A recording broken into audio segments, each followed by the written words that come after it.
ଦେଖନ୍ତୁ ଆଜି କନ୍ୟା ରାଶି ବିଷୟରେ ଆମେ ଆଲୋଚନା କରିବା। 2026 ଫେବୃଆରୀ ମାସ ପ୍ରଥମ ଫେବୃଆରୀରେ କନ୍ୟା ରାଶିର କେମିତି ଘଟିବ ସ୍ୱାସ୍ଥ୍ୟ, କ୍ୟାରିୟର, ଧନ, ସମ୍ପତ୍ତି, ଆର୍ଥିକ ଏବଂ ପରିସ୍ଥିତି ଯାହା ବି ଆସୁନା କାହିଁକି ଆମେ ଗଣନା କରିଥାଉ। ରାଶିଚକ୍ର ଅନୁସାରେ କନ୍ୟା ରାଶିରେ ଯାହା ଗୋଚର ହେଉଛି ସେହି କନ୍ୟା ରାଶିର ଜାତକ ମୁଁ ଆଗ ଦେଖାଉଛି ଆପଣମାନଙ୍କୁ। ନିଶ୍ଚିତ ଭାବରେ ଆପଣମାନେ କନ୍ୟା ରାଶିର ଗୋଚର ହେଉଥିବା କୁଣ୍ଡଲି ଗ୍ରହମାନଙ୍କର ଗୋଚରିତ ପରିଦର୍ଶିତ କରନ୍ତୁ ଆଗ ସେଇଟାକୁ। ନିଶ୍ଚିତ ଭାବରେ ଆପଣମାନେ ଯଦି କୁଣ୍ଡଲିକୁ ଦେଖୁଛନ୍ତି ନିଶ୍ଚିତ ଭାବେ ଆପଣ ଜାଣିପାରୁଛନ୍ତି ସୂର୍ଯ୍ୟ ସାଥେ ମଙ୍ଗଳ ଅଛନ୍ତି, ଯେଉଁଠି 10 ଲେଖାଯାଇଛି। ଦେଖୁଛନ୍ତି ଆପଣ ପଞ୍ଚମ ହାଉସରେ ସୂର୍ଯ୍ୟ ଅଛନ୍ତି, ଷଷ୍ଠ ହାଉସରେ ଶୁକ୍ର, ବୁଧ, ରାହୁ, ସପ୍ତମ ହାଉସରେ ଶନି ଅଛନ୍ତି ଏବଂ ଆପଣ ଦଶମ ହାଉସରେ ଗୁରୁ ବୃହସ୍ପତି କର୍ମ ସ୍ଥାନରେ ବସିଛନ୍ତି, ବ୍ୟୟ ଭାବରେ କେତୁ ବସିଛନ୍ତି। ତ ଏଇ ଯେଉଁ ଏନର୍ଜି ଗ୍ରହମାନଙ୍କର ଏନର୍ଜି ଆପଣଙ୍କୁ ଫେବୃଆରୀ ମାସରେ କ'ଣ ଆପଣଙ୍କର ଜୀବନରେ ଘଟିବ ନିଶ୍ଚିତ ଭାବରେ ଆଲୋଚନା କରିବା। ଶନିଦେବ ଆପଣଙ୍କର ବସିଛନ୍ତି ବିଲକୁଲ ଆପଣମାନେ ସପ୍ତମ ରାଶି ଅର୍ଥାତ୍ ସପ୍ତମ ଘରେ ଦେଖିଲେ ଆପଣମାନେ ଶନିଦେବ ବସିଛନ୍ତି। ଆପଣ ନିଶ୍ଚିତ ଭାବରେ ପତି ପତ୍ନୀ ଜନିତ ରିଲେସନ୍ ଜନିତ ପ୍ରୋବ୍ଲେମ୍ ଘଟିବ। ସ୍ୱାମୀ ସ୍ତ୍ରୀ କିମ୍ବା ଆପଣମାନଙ୍କର ପାର୍ଟନରସିପ୍ ଜନିତ ପ୍ରୋବ୍ଲେମ୍ ନିଶ୍ଚିତ ଭାବରେ ଦେଖାଯାଉଛି ଶନିଦେବଙ୍କ କାରଣରୁ। ଯେହେତୁ ଶନିଦେବ ଏଠି ବୃହସ୍ପତିଙ୍କ ରାଶିରେ ବସିଛନ୍ତି କିଛିଟା ମଧ୍ୟ ହେଲ୍ପ ହେବ, କିନ୍ତୁ ନିଶ୍ଚିତ ଭାବରେ ପତି ପତ୍ନୀଙ୍କ ମଧ୍ୟରେ ଝଗଡ଼ା ହେବ। ଆମେ ଯଦି କହିବା ଷଷ୍ଠ ହାଉସ୍ କଥା, ଷଷ୍ଠ ଘର ରୋଗ, ଶତ୍ରୁ, ଋଣ, ତା ସହିତ ଆପଣମାନଙ୍କର ଚାକିରି କଥାକୁ ମଧ୍ୟ ଷଷ୍ଠ ଘରେ କୁହାଯାଏ। ଏହି ମାସରେ ଆପଣ 15 ଦିନ ଯଦି ଭଲରେ ରହିବେ, 15 ଦିନ ଦୁଃଖରେ ରହିବେ। ଅର୍ଥାତ୍ କହିବାର ମାନେ ଦେବଗୁରୁ ବୃହସ୍ପତିଙ୍କର ଯେଉଁ କର୍ମ ଘରେ ଅବସ୍ଥିତ ଦେଖନ୍ତୁ 3 ଲେଖାଯାଇଛି, ଯେଉଁଠି ଦେବଗୁରୁ ବୃହସ୍ପତି ବସିଛନ୍ତି ଆପଣଙ୍କ କର୍ମକ୍ଷେତ୍ରରେ ଉନ୍ନତି ହେବ। ବୁଧଙ୍କ ଘରେ ଦେଖନ୍ତୁ କର୍ମକ୍ଷେତ୍ରରେ ଆପଣ ଯେକୌଣସି ଚାକିରି କରୁଛନ୍ତି ସେଥିରେ ପଦୋନ୍ନତି ମିଳିବ। ଯଦି ଚାକିରି କରୁନାହାନ୍ତି ଆପଣଙ୍କ ପାଇଁ କନ୍ୟା ରାଶିର ଜାତକ ପାଇଁ ଚାକିରି ବହୁତ ବଢ଼ିଆ ସୁଯୋଗ ନେଇକି ଆସୁଛି। ଆପଣଙ୍କ ଯଦି ଶିକ୍ଷକତା ଟିଚରସିପ୍ ଲାଇନ୍ କନ୍ୟା ରାଶି, ଆପଣଙ୍କର ଯଦି ଟିଚରସିପ୍ ଲାଇନ୍ କିମ୍ବା କୌଣସି ଜ୍ଞାନ ପ୍ରଦାନ ପୂର୍ବକ ଲାଇନ୍ ସେବା ଲାଇନ୍ରେ ଚାକିରି କରିବାକୁ ଚାହୁଁଛନ୍ତି ନିଶ୍ଚିତ ଭାବରେ ଫର୍ମ ପକାନ୍ତୁ। ଆପଣଙ୍କ ପାଇଁ ଜବ୍ ପକ୍କା, ବୃହସ୍ପତି ଆପଣଙ୍କୁ ନିଶ୍ଚିତ ଭାବରେ ହେଲ୍ପ କରିବେ। କିନ୍ତୁ ଯଦି ଆପଣମାନେ competitive army, business, chartered accountant କିମ୍ବା ଏଇସବୁ ଚାକିରି କରିବାକୁ ଚାହୁଁଛନ୍ତି ଆପଣଙ୍କୁ ଟିକେ ରଖିଦେଇଛୁ ବିଲକୁଲ ନିଶ୍ଚିତ ଭାବରେ। ତ ଦେଖନ୍ତୁ ବୃହସ୍ପତିଙ୍କର ଆଶୀର୍ବାଦ କ୍ରମେ ଆପଣମାନେ କର୍ମକ୍ଷେତ୍ରରେ ଉନ୍ନତି କରିବେ।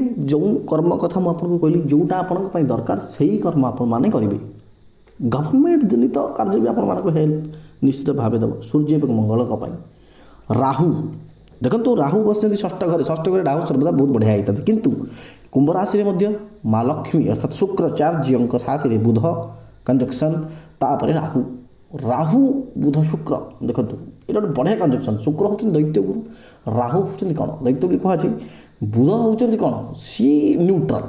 ତ ଏଇଠି ଷଷ୍ଠ ଘରେ ଚାକିରି କ୍ଷେତ୍ରରେ ଆପଣଙ୍କର ବଢ଼ିଆ। କିନ୍ତୁ ଆପଣ ଦେଖିବେ ଗୋଟେ ପରିବାରରେ କାହା ସାଥେ ଝଗଡ଼ା ହେଲା, ସ୍ତ୍ରୀ ସାଥେ ବେସିକାଲି ଝଗଡ଼ା ହେଲା, ଶୁକ୍ର ରାହୁ ରହିଲେ ଟିକେ ଏଇ ପ୍ରୋବ୍ଲେମ୍ ହୁଏ। କିନ୍ତୁ ଶୁକ୍ର ଆପଣଙ୍କୁ ହେଲ୍ପ କରିବ ଚାକିରି କ୍ଷେତ୍ରରେ, କଳା କ୍ଷେତ୍ରରେ, ସଙ୍ଗୀତ କ୍ଷେତ୍ରରେ ରୁଚି ରଖୁଥିବା କନ୍ୟା ରାଶିର ଜାତକ ଆପଣଙ୍କ ପାଇଁ ବଢ଼ିଆ। ବିଜନେସ୍ ପାଇଁ ମଧ୍ୟ ଆପଣଙ୍କ ପାଇଁ ବଢ଼ିଆ, ବିକଜ ଏଠି ଶୁକ୍ର ଆପଣଙ୍କୁ ହେଲ୍ପ କରୁଛନ୍ତି। କୁମ୍ଭ ରାଶିରେ ଅଛନ୍ତି, ଶନିଙ୍କର ରାଶିରେ ଶୁକ୍ର ଷ୍ଟ୍ରଙ୍ଗ ଥାନ୍ତି, ରାହୁ ବି ଷ୍ଟ୍ରଙ୍ଗ ଥାନ୍ତି, ବୁଧ ବି ଷ୍ଟ୍ରଙ୍ଗ ଥାନ୍ତି। ତ ଏଇଠି ଷଷ୍ଠ ଘରଟା ଆପଣଙ୍କ ପାଇଁ ଭଲ, କିନ୍ତୁ ଆପଣ ସ୍ୱାସ୍ଥ୍ୟ ପ୍ରତି ଟିକେ ଧ୍ୟାନ ଦେବା ଦରକାର ନିଶ୍ଚିତ କନ୍ୟା ରାଶି। ଇଏ ଯେଉଁ 2026ର ଫେବୃଆରୀ ମାସରେ ଆପଣମାନଙ୍କୁ ଆମେ ଯଦି କହିବା ଆପଣଙ୍କର ବ୍ୟୟ ଭାବରେ ମଧ୍ୟ କେତୁ ଅଛି, ତ କେତୁ ଆପଣଙ୍କୁ ବ୍ୟୟ ମଧ୍ୟ କରିପାରେ।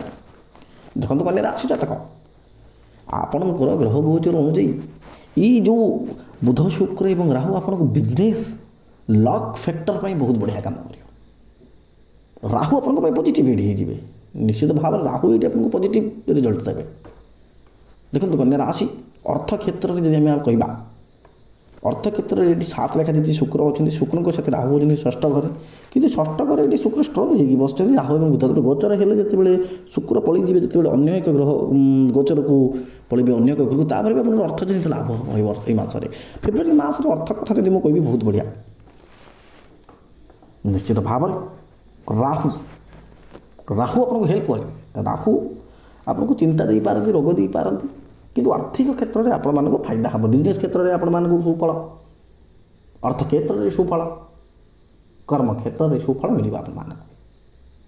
ପ୍ରେମ ସମ୍ପର୍କରେ କଥା ଆଲୋଚନା କରିବା। ପ୍ରଥମରୁ ଯେମିତି କହିଛି ଶନିଦେବଙ୍କ ଅଛନ୍ତି ସପ୍ତମ ରାହ ଏବଂ ଶୁକ୍ର ସାଥେ ରାହୁ। ସ୍ୱାମୀ ସ୍ତ୍ରୀମାନଙ୍କର ପ୍ରେମ ରହିବ, କିନ୍ତୁ ତତ୍ସହିତ ଗୋଟେ ଝଗଡ଼ା, ଛୋଟ ଛୋଟ ଜିନିଷକୁ ନେଇକି ଝଗଡ଼ା, ସନ୍ଦେହ ନିଶ୍ଚିତ ଭାବରେ ରହିବ। ସନ୍ଦେହ ରହିବ, ପ୍ରେମ ରହିବ ଏବଂ ହଠାତ୍ କି ଦେଖିବେ ଗୋଟେ ଅଲଗା ଜିନିଷ କିଛି ଘଟଣା ଅନ୍ୟ ଯେଉଁ ପରଲୋକ ଅର୍ଥାତ୍ ମିଡ଼ିଲ୍ ମେନ୍ ଆପଣଙ୍କ ଲାଇଫ୍ରେ ପଶିବେ। କନ୍ୟା ରାଶି, ଆପଣଙ୍କ ରିଲେସନସିପ୍ରେ କୌଣସି ଏକ ମଧ୍ୟସ୍ଥି ଲୋକ ପଶିବ ଯିଏ ଆପଣମାନଙ୍କୁ ପ୍ରୋବ୍ଲେମ୍ ସୃଷ୍ଟି କରିପାରେ।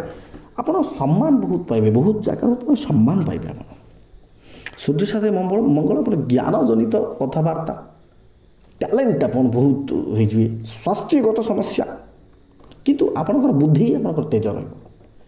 ସତ୍ୟ ଆପଣମାନଙ୍କର ଦେଖିବେ ଆଖି ଜନିତ ପ୍ରୋବ୍ଲେମ୍ ହେଇପାରେ, ନିଦ୍ରାହୀନତା ହେଇପାରେ, ମାନସିକ ଅଶାନ୍ତି ମଧ୍ୟ କିଛିଟା ହେଇପାରେ।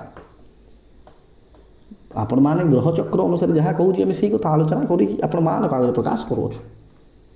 ଚିନ୍ତା ଆପଣ କରିବେ, ଏକା ଏକା ବସି ଚିନ୍ତା କରିବେ, କିନ୍ତୁ ଆପଣମାନଙ୍କୁ ଦେଖିବେ ଆପଣମାନଙ୍କ କୌଣସି ନା କୌଣସି ଜାଗାରେ ଏକ ବହୁତ ବଢ଼ିଆ ସଫଳତା ଆସିବ, ଯେଉଁଠି ଆପଣଙ୍କ ଚତୁଃପାର୍ଶ୍ୱରେ ଲୋକ ଆପଣମାନଙ୍କୁ ବହୁତ ସାଲ୍ୟୁଟ୍ କରିବେ। ଆପଣମାନେ ଗଭର୍ଣ୍ଣମେଣ୍ଟ ଜବ୍, ପୋଲିସ ହେଉ କିମ୍ବା କୌଣସି ଚାକିରି ହୁଅନ୍ତୁ, ନିଶ୍ଚିତ ଭାବେ ପକାନ୍ତୁ। ସୂର୍ଯ୍ୟ ସାଥେ ମଙ୍ଗଳ ପଞ୍ଚମ ରାଶିରେ, ସେ ପଞ୍ଚମ ଘରେ ଏବଂ ଦଶମ ଅର୍ଥାତ୍ କର୍ମର ରାଶିରେ, ଶନିଦେବଙ୍କର ରାଶିରେ ସୂର୍ଯ୍ୟ ଆଉ ମଙ୍ଗଳ। ସୂର୍ଯ୍ୟ ଏଥିରେ ଷ୍ଟ୍ରଙ୍ଗ ହେଇନଥାନ୍ତି, କିନ୍ତୁ ମଙ୍ଗଳ ଷ୍ଟ୍ରଙ୍ଗ ହେଇଥାନ୍ତି ଶନିଦେବଙ୍କ ରାଶିରେ। ତ ଯେହେତୁ ମଙ୍ଗଳ ଷ୍ଟ୍ରଙ୍ଗ ନାହାନ୍ତି, ଆପଣ ସୂର୍ଯ୍ୟ ଷ୍ଟ୍ରଙ୍ଗ ନାହାନ୍ତି, ଆପଣଙ୍କ ସ୍ୱାସ୍ଥ୍ୟଗତ ସମସ୍ୟା ମଧ୍ୟ ଏଇଠି ବି ଦେଖାଯାଇପାରେ। ଆପଣଙ୍କର ଝଗଡ଼ା ମଧ୍ୟ ହେଇପାରେ ଆପଣଙ୍କର କାହା ସାଥିରେ, ଇଏ ଯେଉଁ ଏନର୍ଜି। କିନ୍ତୁ ଆପଣ ଅର୍ଥର ଲାଳସା ଏବଂ ଆପଣମାନଙ୍କର ବହୁତ ଇମ୍ପୋର୍ଟାଣ୍ଟଲି ଗୋଟେ କଥା ମୁଁ କହୁଛି, ଆପଣମାନେ ସକ୍ସେସ୍ ଉପରେ ସକ୍ସେସ୍ ଚଢ଼ି ଚାଲିବେ ଏଇ ମାସରେ।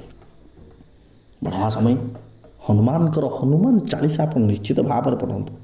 ଏଇ ଫେବୃଆରୀ ମାସରେ ଆପଣ ହନୁମାନ ଚାଳିଶା ପଢ଼ନ୍ତୁ। ରାହୁ ଆପଣଙ୍କୁ ନିଶ୍ଚିତ ଭାବରେ ଏଇ ଯେଉଁ ମାସରେ ବହୁତ ହେଲ୍ପ କରିବେ ଏବଂ ଭଗବାନ ମହାଦେବଙ୍କର ମଧ୍ୟ ପ୍ରାର୍ଥନା କରନ୍ତୁ। ଆପଣ